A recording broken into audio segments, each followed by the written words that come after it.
Hello, my friends. I'm Brett Larkin, and you're listening to the Yoga Hacks podcast, where we take yoga off the mat into our daily lives so we can live our best life. Today's episode is for those of you who are curious about the path of becoming a yoga teacher or doing yoga teacher training, and how soon is too soon to consider becoming a teacher. Such a great topic, and I'm so excited to dive into it in this week's episode. And even if you're not considering becoming a yoga teacher, you don't think that's part of your path, I'd still encourage you to hang out and listen to this one, because a lot of the things I'm going to talk about are just general best principles for getting active in your life and going after what you want, whether it's yoga teacher training or something else. So definitely stick around. So one of the big questions I get a lot is, how long do you have to be practicing yoga in order to enter teacher training or begin the process of becoming a teacher? And my answer to this is that, it really depends, because if you are, for example, a Pilates instructor or ex-professional dancer, you're probably going to pick up yoga pretty quickly, and you might end up having a very deep practice very quickly because you're really body aware and you were already, maybe an athlete or teaching Pilates or something like that.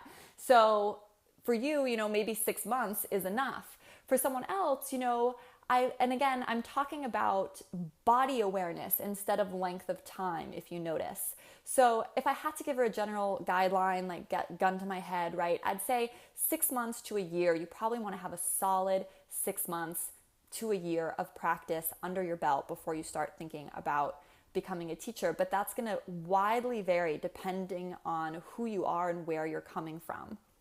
What's more important than how long you've been practicing in terms of weeks or months or years is, does yoga have that it factor for you? And I think when I say the it factor, I think most of us who are very attracted to this practice, and if you're in my community, you know what I'm talking about, that yoga is very special to you. And it's, how do I even put it into words? It's life-changing. It really helps you calm down. It really centers you. You see the benefits of the practice and therefore keep doing it more and more and more. If yoga has that it factor for you, where you really are committed to the practice, and more than any other form of exercise, you find it's the thing that you keep coming back to. And honestly, if you're even thinking am I ready for a teacher training? If your train of thought is even going that way, then probably yoga has that it factor for you, and you need to trust that voice. You need to trust that voice, and you need to absolutely consider becoming a teacher without getting hung up on, the metrics of how long you've been practicing or anything like that. The biggest thing is you want to have body awareness. And what I mean by that is that you're tuned in to what's going on interiorly. You're noticing, right? If one shoulder is higher than the other in certain poses, or you're, thinking about your foot placement, or you're wondering why your low back feels different in one pose instead of the other. It's that kinesthetics, that body awareness, that makes the foundations of a great teacher. So if you find yourself thinking about those things, you already know you're on the right track, and that, this is a calling for you, and probably something that you are going to want to go deeper with in a training. Another question I get asked a lot is, do you have to be able to do all the yoga poses, the super hard poses, right? For example, like handstand and headstand, in order to be a teacher? And this varies widely. I remember when I was looking into teacher trainings myself many, many years ago, there was one teacher training that had a prerequisite that you had to be able to do headstand in the middle of the room for 5 minutes, and things like that. They wanted you to be able to do certain inversions and poses in the middle of the room and whatnot. And every teacher training gets to decide their rules. But honestly, in my personal opinion, I think that's ridiculous. I don't think that there should be, that you have to be able to do acrobatics or be able to do a headstand in order to get approved into any program. When I have my teacher training, obviously that will not be a requirement. And I really don't think you should even think that way, because Being a good teacher has nothing to do with how good you can do fancy poses. How well you can do fancy poses like headstand and crazy arm balances. I mean, those photos look cool on Instagram and it's awesome for the people who can do them and they're fun to work and achieve. But it does not make you a good teacher. What makes a good teacher is extremely good cueing, really knowing how to own and use your voice and your physical presence to keep people focused and centered and motivated, knowing how to talk about the breath intelligently, because the breath is what really sets yoga apart from all other forms of exercise, and really being able to pull and bring your personal experience into your teaching. So for example, those teacher training programs that said you have to do a headstand in the middle of the room, they're automatically disqualifying people who might have had injuries to their cervical spine or a herniated disc or something like that. And someone like that who has had that injury, if they're feeling called to teach, they will probably make an incredible teacher, especially in helping people who have those similar injuries.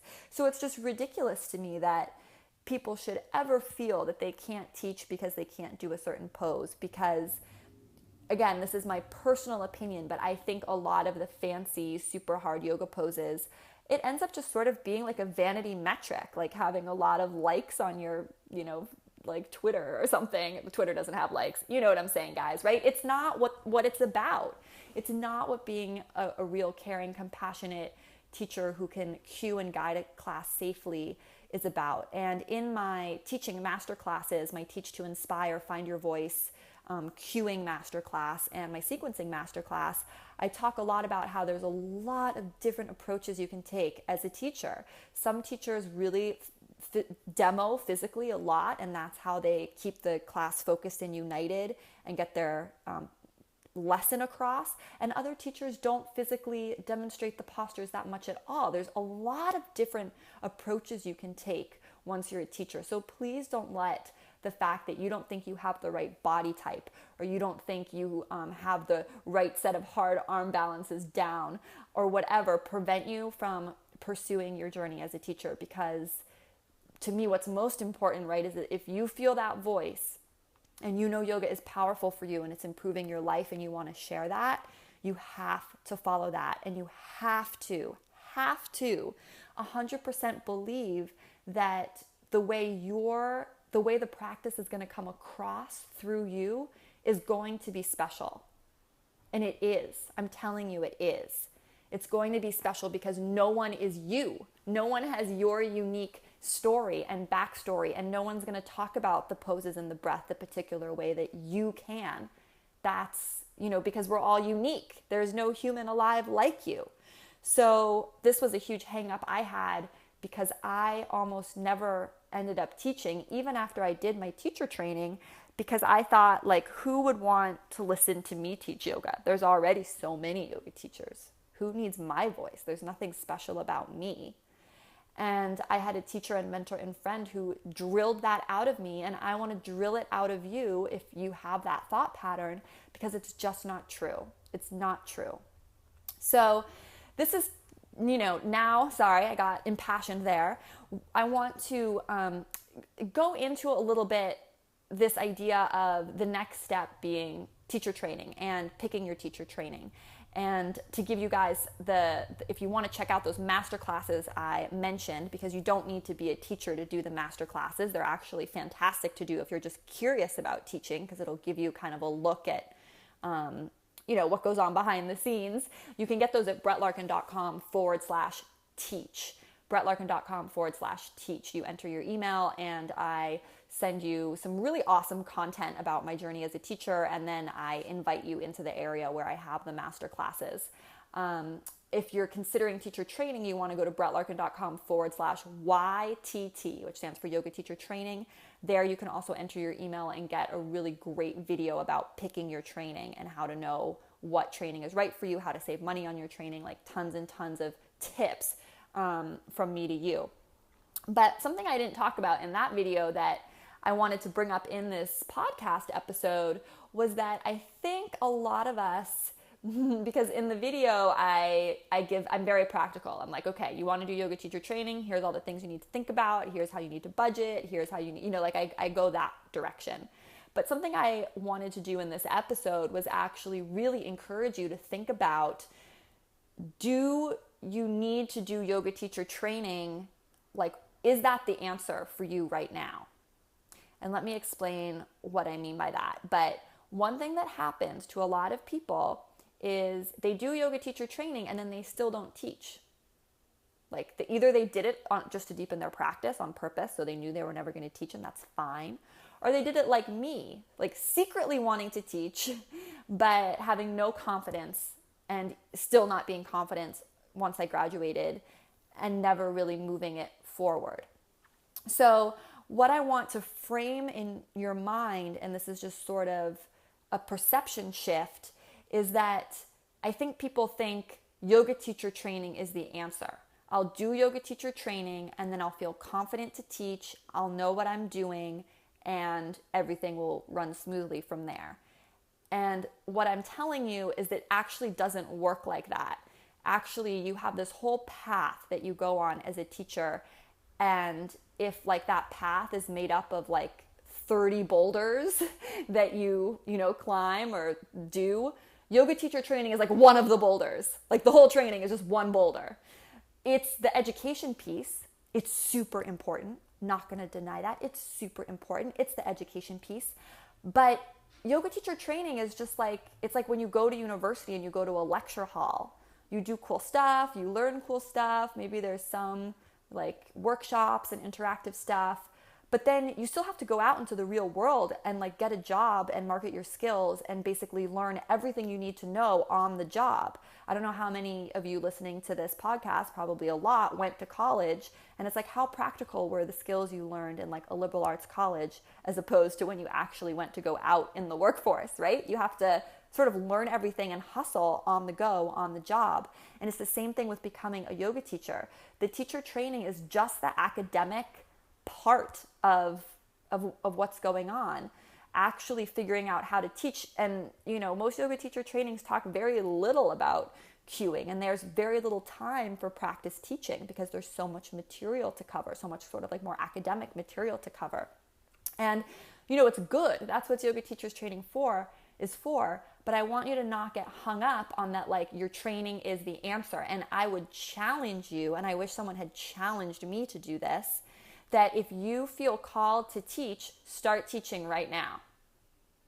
Start teaching right now. I know you're probably like, Brett, what are you talking about? I can't teach. I'm not trained. I might hurt someone. That's illegal. I mean, I get you, right? Like, don't go out and like teach 500 people. I don't even know how you would do that. But again, if you are body aware, if you are centered, the chances that you're going to hurt someone, that you are going to physically hurt another person by teaching them yoga is very, very slim. Very slim. Like if you teach someone how to be mindful and have the awareness of their own body that you've cultivated in yours, it's very, very small chance that you're going to hurt them. And I'm not saying don't do teacher training. Do teacher training for sure. But I would encourage you to start teaching right now. And let me give you some examples of this. When before I ever did my training, I went to my friends' houses.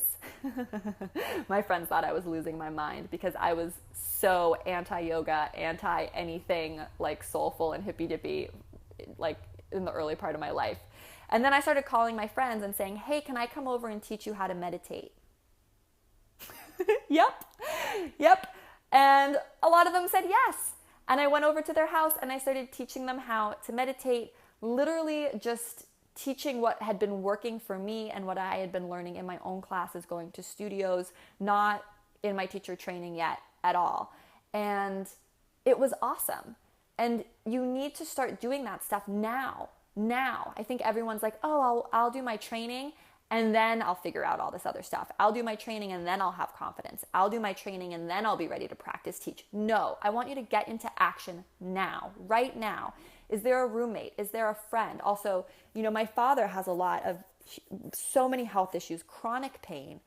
And I started when I was doing myofascial release. So myofascial release is another thing that I got certified in. But I was treating patients out of my house before I ever finished my certification. Actually, I think before I even started my certification. And I was upfront with people. Most of the people I were treating were my yoga students, and they knew what I was doing worked. They knew it was crazy powerful. I wish I had more time to do full-time or more body work now. But I told them, I was like, hey, I'm really into this. I've been training with my therapist because the woman who did it on me, I'd been doing it, she had been treating me. Myofascial release is like a form of, it's like yin yoga, but it's also a style of body work. So she had been treating me for maybe 3-4 years. So I'd gone really deep in my body awareness of how all this worked. And I always was booking it. So I was her last client of the day because we were also friends. So we also sort of wanted to just chat and hang out and take our time. And then because I was her last client of the day, she'd always, after our sessions, be like, I'm really sore. And I'd be like, hey, I'll try stuff out on you. Teach me stuff. So I'd start giving her like myofascial release, like bodywork massage after she had done me. And this had gone on. And then I started, like, I just bought a massage table. I just took the plunge and I was so passionate about it. And I still am, even though I'm not treating people regularly like I was back then. And I started having people come. And of course, I did eventually go to a myofascial release training seminar. I've gone to 4 now, actually, and super advanced my knowledge. But the point of this story is that I got into action right away. Like, I felt scared, right? It's never going to feel like comfortable to do something like the first time you have someone on your table as a massage therapist, right? Or a myofascial release therapist. But I practiced, I got into action, and I didn't wait. So my big message for you in this podcast, which is, like, how soon is too soon to do yoga teacher training? I want you to reframe that whole mode of thinking, which is more like, how soon is too soon to just start getting out and being an active teacher in life? There's someone you can teach wherever you are, whether it's your kids or your husband or your parents or the neighbors or a local class at the Y or anything. And it is important to have certifications. It is important for us to educate ourselves. So please don't think I'm saying that that's unimportant. But I think because we live in a time period right now where things being linear and organized, and like, we live in a time period where that analytical side of the brain is dominant and completely rules. And there were periods in humanity where that wasn't the case, right? There were periods in our history where, stuff like astrology and sages back in the day, and like listening to your intuition and like rituals to gods and goddesses was way more important than logical linear thinking. Now, I'm not saying that that was better. I'm just saying, try to be hyper aware, and I'm always trying to be hyper aware of this. And John Barnes, my myofascial release teacher, talks about this constantly when it comes to body work and unwinding fascia and working with the body in general, that we need to not always be thinking in this linear analytical way. So to tie it back, yoga teacher training is this yoga and analytical side to your yoga teacher journey, but there's this whole other part of your journey in which you just need to get into action even though it's uncomfortable, where you need to just kind of hone your skills, refine, play, teach whoever is willing to be taught by you, and that you need to do that now, not later. That it doesn't have to be in this linear order, and that the skills you're going to learn in teacher training will serve you, but it's only like 20% of what all the different things you're going to need, all the different tools you're going to need to pick up in your toolkit to get where you really want to be as a teacher. So start now. Start right now. And don't get hung up on like the perfect training or the right training, because the right training will be ready for you when you're ready. It'll just appear. It'll work out. I promise. And make sure you just do the training you really want. Listen to the brettlarkin.com/YTT tips video for more info about that. And it's a reason that I created both my master classes and my Yoga Business Academy, which is all about the business side of yoga and marketing online and locally, and building websites and all this stuff, because that's another thing people don't tell you when you become a yoga teacher. If you're choosing to pursue it as a career, you're also becoming an entrepreneur and a business owner. And guess what? That means you're also your own accountant. You're also, eventually you can work and outsource these things, but outsourcing stuff is expensive. At the beginning, you're going to be doing everything yourself. And if you want to check out the Yoga Business Academy, again, the only way to get to it, it's kind of like invite only, is to go to brettlarkin.com/teach, opt in, get my sequence, like a yoga sequence and a playlist from me sent to you. And then over a series of emails, I invite you into the Business Academy and tell you more about it. And you can take me up on it if you're interested.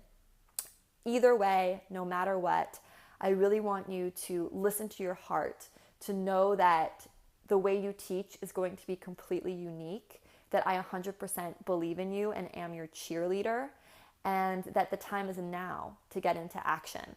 I hope this podcast was helpful for you and that I answered some of your key questions and concerns about becoming a teacher or teacher training. If you are interested in doing yoga teacher training with me, you absolutely want to make sure that you are a member of my private Facebook group. It's Yoga Hacks Community, yoga, HACKS, community.com.